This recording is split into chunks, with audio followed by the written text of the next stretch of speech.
Hey, it's me, Tiffany. Welcome to my channel where I share all things pregnancy, postpartum, and motherhood related.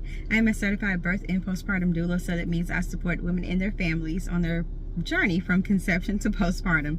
If you haven't had a chance yet, please check out my website at www.nurturebytiff.com, where you can check out my doula services that I offer. You can check out my childbirth education courses, and you can check out my merch.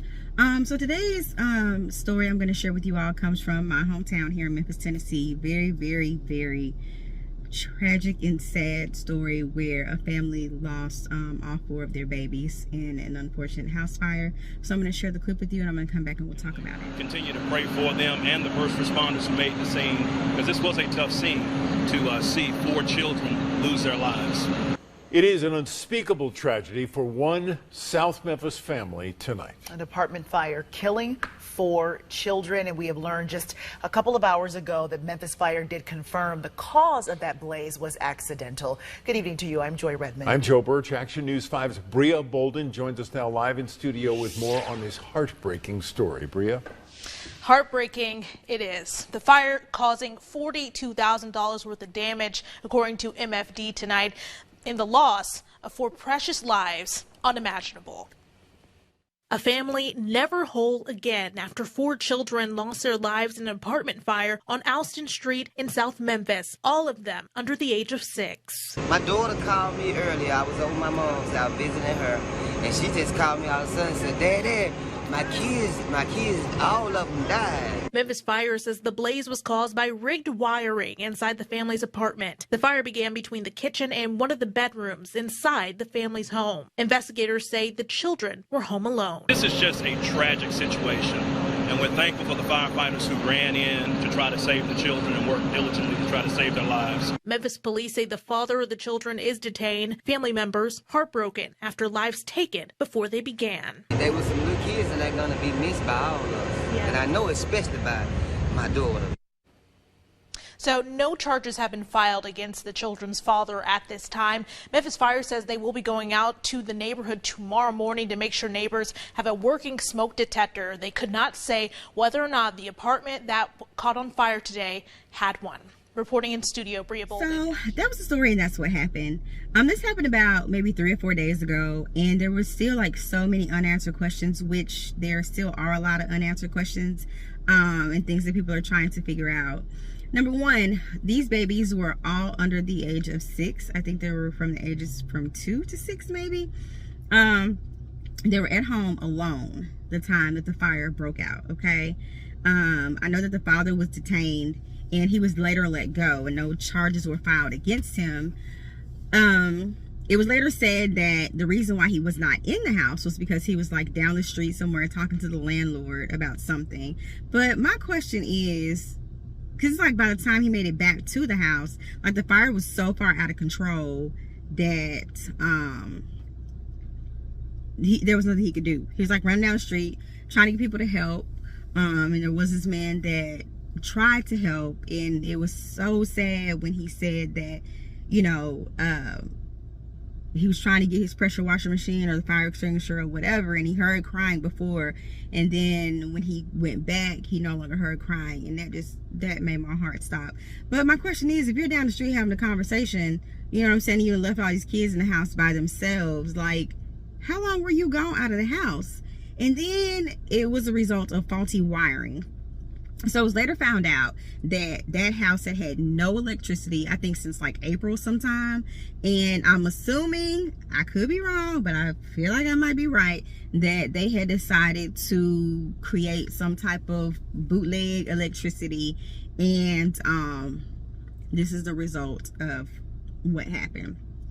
Also, this is alleged. I'm not 100% sure how accurate this is either, but it was alleged that the landlord was trying to put this family out of this home, and because he claimed that he had a heart, he wanted to let them stay, that the mother and father had been, I think, about 6 months behind on rent, if I'm not mistaken, of about $400 a month for rent. And they were behind on their rent, and he was trying to evict them, but I guess he said he changed his mind. He let them stay. Y'all,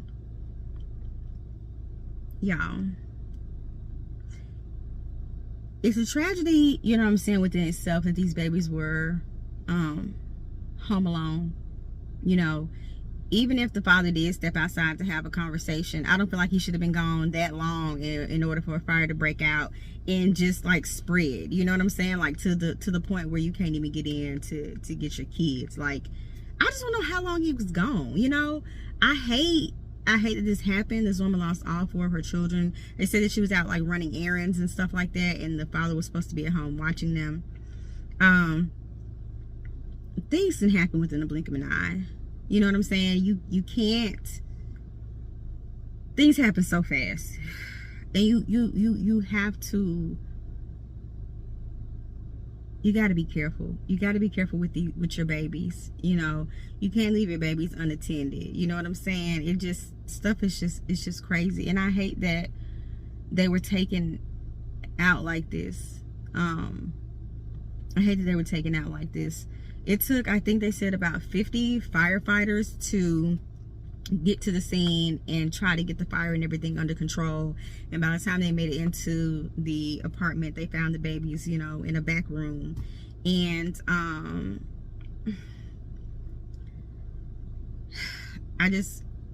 I pray for the family, but I also pray for the firefighters who had to go to that scene and who had to actually see that. I know it's traumatizing, you know. I know that's hard for them to go in and have to be the ones to find those babies like that. And my prayers go out to them, you know, as well. I can only imagine the stuff that firefighters and police officers and paramedics, you know, see and deal with on a day-to-day basis. I just want to take the time out to, you know, say prayers for them also. I know this loss for this mother and this father have to be a difficult one. But we gotta do better protecting our babies and keeping them safe. I just, you know, I don't know, maybe he thought that he had time to go out and talk and, you know, all that, but I